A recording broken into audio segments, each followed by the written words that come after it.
Hey guys, Andrew, welcome back to the channel. So guys, I'm going to cross post this over to the main channel because guys, I want to respond to some comments that I put up about Doctor Who and the Children in Need Skit.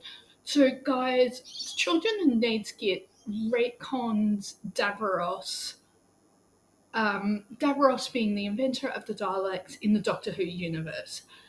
Now, they retcon things all the time and things like that. I want to respond to these comments just because of what they're saying. And guys, everyone's entitled to their opinions, but have a listen to what they are saying. So, someone has said Davros is a wheelchair user who is evil, therefore, all wheelchair users are evil. Nelly the elephant is pink, therefore, elephants are pink. What nonsense.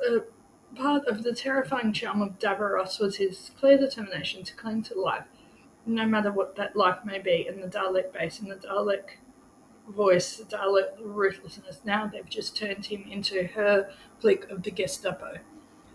Guys, that shows a lot of ignorance to old Who, because the Daleks were often used as a metaphor for fascism. And people actually forget that the first race, or the first group of people, to be more accurate, wasn't actually ethnic races. It was actually people with a disability. People with a disability. And so, guys, to have representation like this is going, hey, you can actually aspire to more as well. And then someone else has said, I'm like, yeah, I can see that, but we're moving to a morality where little folk are being passed over for roles traditionally linked to dwarfism, which causes real harm. Now, users of wheelchairs cannot be psychopathic madmen intent on galaxy domination. That's one less thing I can aspire to, I suppose. The takeaway being, if you aspire to be an evil megalomaniac, both your legs had better be in good working order because we don't want to see your wheelchair. Both of these comments, I can see where you're coming from, guys, but kind of missing the point that, A, the Daleks were always a metaphor for fascism and the good versus evil. And guys, we need to remember the original Who was written during the time of the Hays Code. So I know Jessica Kelgard Frozard talked about the Hays Code in a lot more depth than I can do here. And a shout out to her. And the Hays Code was a code that was very much enforced in Britain and Hollywood, and later on in Australia when we had our own television and broadcasting industry, and it reflected community standards at the time. And at the time, there were still very discriminatory and ableist laws towards people with a disability. So I am talking about public perception of people with a disability. And yes, at this point in time, people did see disability as a moral failing. Disability is not a moral failing. 1 in 5 people in Australia and in OECD developed countries can and are considered disabled. And so it is also the other thing with this skit is it's children in need. So it talks actively about disability, about otherness, about not fitting in. And as I said, it was always supposed to be a bit of fun. And guys, Doctor Who has always been about social issues. So Midnight is one I can think of. It's a really great one about psychological terror, about being able to stand up to people. Silence in the Library, about conversation about the mind versus the body. What happens when the mind fails? And so, guys, that is always been a thread of social justice, social activism, giving a voice for those who can't speak for themselves is a huge thing. And guys, at the time of the Hays Code, there was actually laws that prevented people with a disability. They were called the ugly laws. The ugly laws in Britain that prevented people with a disability from freely moving about. And this is something that we are still reckoning with in Australia, in Britain, and even in the UK of the role of disability, what it means to be disabled, where we fit into life. And guys, we've got to remember that TV is a reflection of culture.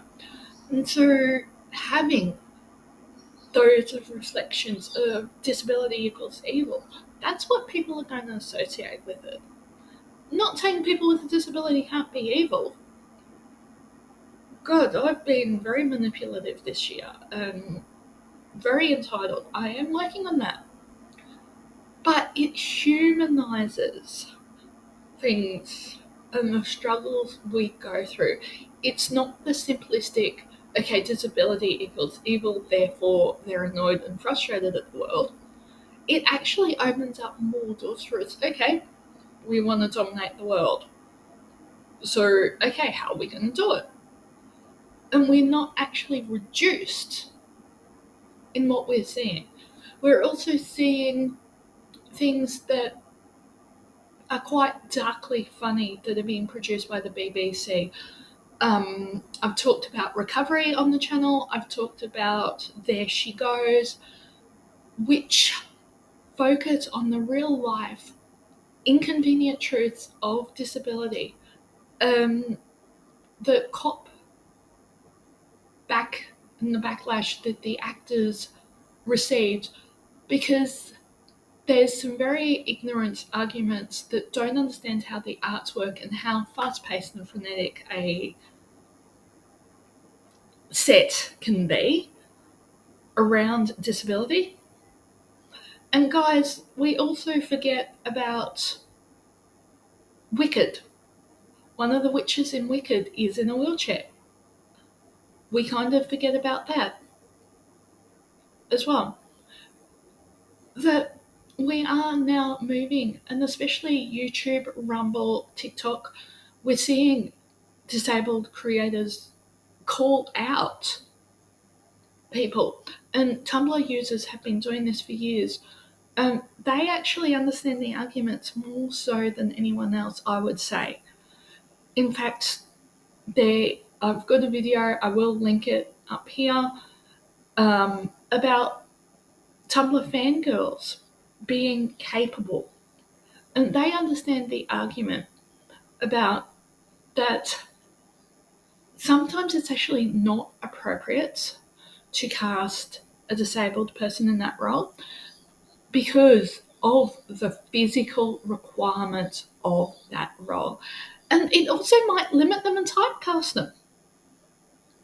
Have we ever thought about that? So saying, oh, disabled actors should only play disabled roles is, again, reducing them to their disability. Hey, I still haven't watched the new Who. I've watched some clips that the BBC and Disney Plus have put up on YouTube. But, guys, seeing the disabled wheelchair user and seeing the TARDIS being accessible, who knows? As we've seen Nutrichi Gatwa say, he was watching David Tennant when he was 5, which continues a long tradition. David Tennant was saying he was watching Tom Baker when Nutrichi Gatwa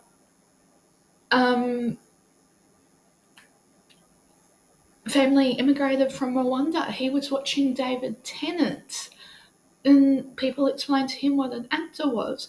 So what next generation is going to watch Doctor Who and be inspired, going, hey, I think I can do that. Watching Miriam Margolyes, watching Ruth McAvoy in a wheelchair, seeing the TARDIS being accessible, shows how far we've moved as a society. And so, guys, I'm going to do a video in the new year about the arguments about diverse actors only playing diverse roles, and how that actually limits what they can do because it does risk typecasting them. So that's why David Tennant moved on from Doctor Who. There is such a complex argument of typecasting. And guys, essentially, they are playing stories. That is what an actor is. They are a storyteller and an entertainer on screen. So, guys, let's keep the conversation respectful. Treat each other like you would we're in real life as well. And guys, this will be the last video, and I'm cross-posting this over to the main channel for before Christmas and the New Year. So guys, if you celebrate, have a very happy and safe Christmas as well. If you're receiving care over Christmas, I hope you and your direct support workers, nurses or PAs have a fantastic time. Guys, I'll see you guys in the next video. Guys, thank you for sharing the comment, and if you can like, share, subscribe, always in the description below the other places that you can find me as well.